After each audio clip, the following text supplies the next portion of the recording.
अस्सलाम वालेकुम, आप देख रहे हैं मुबश्शिर लुकमान यूट्यूब चैनल। मेरा नाम मुबश्शिर लुकमान है और बड़ी तेज़ी से अब खत्ते के अंदर डेवलपमेंट्स हो रही हैं, जिसका मैं काफ़ी दिनों से आपको बता रहा हूँ, बल्कि कई महीनों से आपको बता रहा हूँ। आप देखिए, आपको मैं बता रहा था कि समुद्री रूट्स जो हैं उनके अंदर से क्या हो रहा है, ब्लॉकेज कैसे हो रहा है। याद करें, सुएज़ कनाल भी 5 दिन के लिए ब्लॉक हुई थी। उसके बाद आप देखें कि आप एयर बेसिस की कहानी शुरू हो गई, नेवल बेसिस की कहानी शुरू हो गई, अफ़गानिस्तान से इनखला शुरू हो गया, रशियन प्रेसिडेंट अगले महीने पाकिस्तान आ रहा है। ये इतनी तेज़ी से डेवलपमेंट्स हो रही हैं कि ये हमने कई सालों में ऐसी डेवलपमेंट्स नहीं देखी हैं। और जब कोई खित्ते के अंदर बड़ी मेजर चेंजेस आने लगती हैं तो इस टाइप का प्रेशर जो है वो पाकिस्तान के ऊपर पड़ना शुरू हो जाता है, जो आजकल पड़ रहा है। लेकिन इस वक्त जो आप समझे कि सेंटर ऑफ ग्रेविटी है वो चाइना और इंडिया है, और इनके आपस के इख्तलाफात हैं। और लगता ही है कि लद्दाख के ऊपर मैदान गर्म होने लगा, और तमाम जो इंडिकेटर्स हैं वो बता रहे हैं कि चाइना और इंडिया खुद तो नहीं चाहते कि हम लड़ाई करें। मैं नहीं समझता कि इंडिया भी चाहता है, मैं नहीं समझता कि चाइना भी चाहता है, लेकिन दोनों को पुश किया जा रहा है एक ऐसी पॉइंट ऑफ नो रिटर्न पे कि जहाँ उनकी लड़ाई हो। क्योंकि लद्दाख के ऊपर जो एयर बेस है वो अमेरिका अब इंडिया से मांग रहा है, और अगर वो एयर बेस उसको मिल जाता है तो फिर आप समझे कि चाइना का सी पैक जो है वो ख़त्म हो गया। तो चाइना को लद्दाख अब लेना ही लेना है। इंडिया ने वहाँ पे री एनफोर्समेंट शुरू कर दी है। मिलिट्री की तो री एनफोर्समेंट हो ही रही है, लेकिन साथ ही एयर फोर्स की भी री एनफोर्समेंट शुरू कर दी है।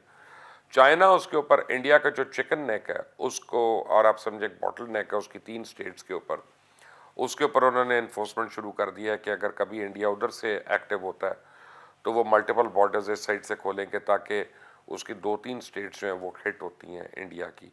तो ये सिंपल हालात नहीं है। पाकिस्तान के वज़ीर आज़म इमरान खान ने इंटरव्यू दे दिया। अभी कल आपने देखा कि CCTV को या CCC जो चाइना का सबसे बड़ा करंट अफेयर्स का इंग्लिश का चैनल है उसको, और उन्होंने खुलकर कहा कि मुझे प्रेशराइज़ किया जा रहा है, मुझे ये प्रेशर किया जा रहा है कि या अमेरिका की साइड लें या चाइना की साइड लें।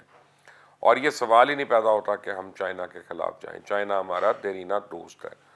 पूरा पाकिस्तान जो है इमरान खान की इस बात से एग्री करता है, लेकिन अब जाहिर है कि अमेरिका इससे एग्री नहीं करेगा, और इसके बाद उन्होंने कुछ करना है। लेकिन अमेरिका क्या करेगा? क्या पाकिस्तान अपनी फ़ौज भेजेगा? नहीं। क्या अमेरिका बज़ाहिर पाकिस्तान की इक़्तिसादी इमदाद बंद करेगा भी? नहीं, इसके भी चांसेस कम है। अमेरिका आपकी पार्लियामान के अंदर जो है खप डालना शुरू कर देगा। अमेरिका तालिबान को इस्तेमाल कर सकता है। अमेरिका रॉ के जो नेटवर्क्स हैं बलूचिस्तान में उनको इस्तेमाल कर सकता है, और अमेरिका गिलगित बल्तिस्तान के अंदर जो है एक कन्फ्रंटेशन की सूरत हाल क्रिएट करा सकता है। बड़े थोड़े थोड़े रकम की ज़रूरत है, बाकी हमारे मुल्क में कमी नहीं होती लोगों को उनके साथ मिलने के लिए।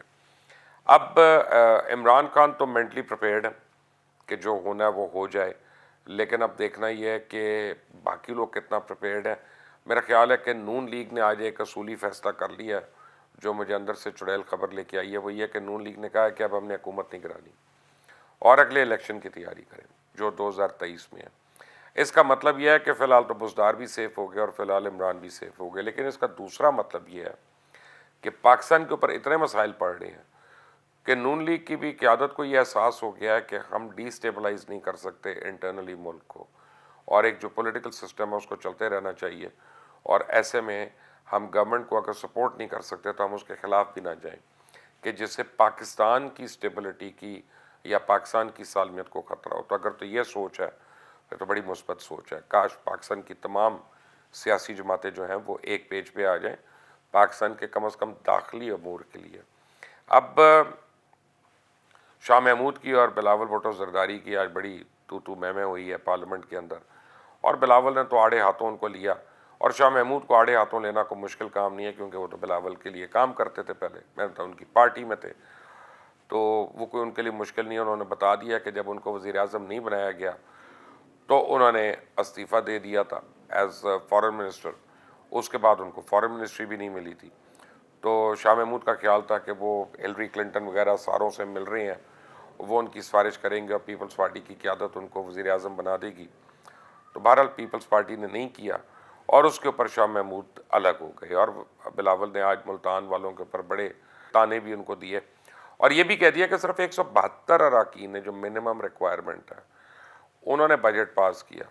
اور انہوں نے الزام بھی لگا دیا دوبارہ سے مقتدر قوتوں کے اوپر کہ یہ ہمیں پتہ ہے کہ پچھلے دنوں میں 172 جو ہے یہ ووٹ کاؤنٹ پوری کیسے ہوئی ہے، کس طرح سے آرم ٹویسٹنگ ہوئی، لوگوں کو کس طرح سے لایا گیا، کس طرح کنونس کیا گیا.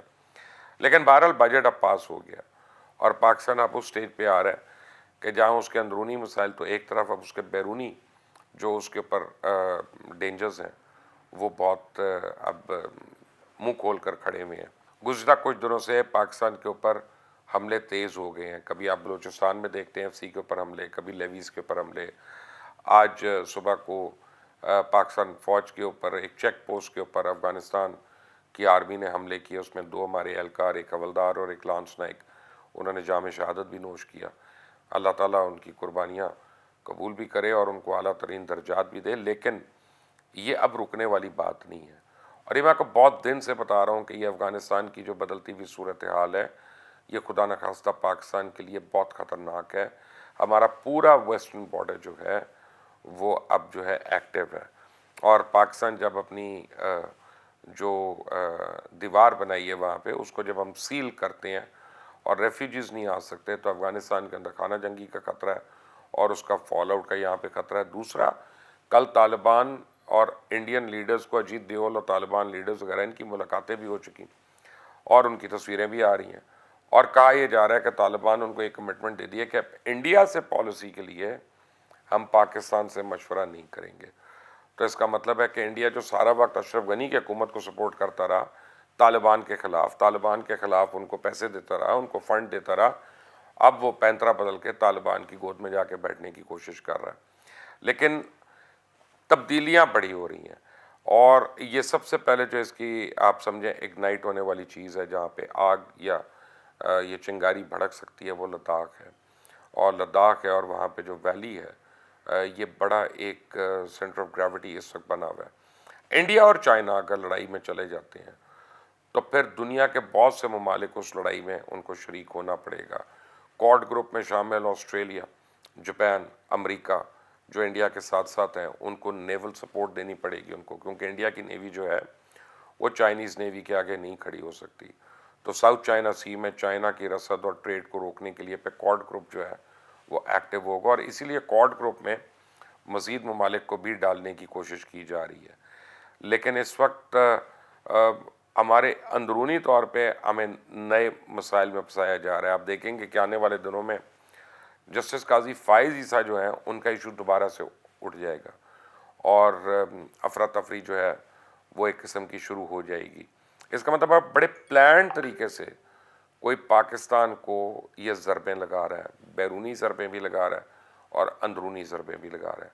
ایسے میں پاکستانی قوم کے لیے ضروری ہے کہ آپ کا تعلق جس مرضی جماعت سے ہو، آپ کا تعلق جس مرضی صوبے سے، جس مرضی قومیت سے ہو، اس وقت بحیثیت پاکستانی ایک ہو، اور پاکستان کے خلاف جتنے دشمنوں کے عزائم ہیں ان کو آپ ناکام بنائیں.